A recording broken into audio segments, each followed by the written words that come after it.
3 حيل هتوفر لك كتير. ايه افضل وقت لشراء الاجهزه الكهربائيه في السنه؟ اوعي تشتري النهارده، والله لو ناوي تشتري اجهزه كهربائيه زي ثلاجه ولا مكنسه ولا حتى خلاط استني شويه، هقولك امتى تشتري وتوفري يجي حوالي 30%.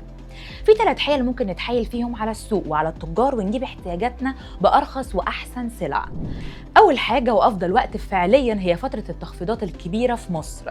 الفترتين اللي بتبقى فيهم العروض نار وهم نوفمبر وديسمبر، خصوصا في البلاك فرايداي والتخفيضات اللي بتبقى قبل راس السنه.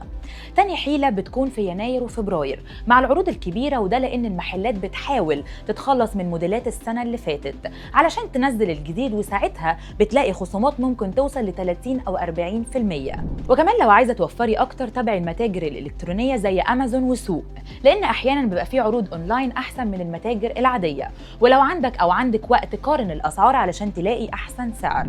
طب والتكييفات ما تشتريش في الصيف ابدا، الطلب عالي والاسعار مولعه. اشتري في الشتاء من نوفمبر لحد فبراير، الاسعار بتكون هاديه والعروض مغريه. من الاخر اللي بيستنى وبيخطط بيوفر فلوس اكتر.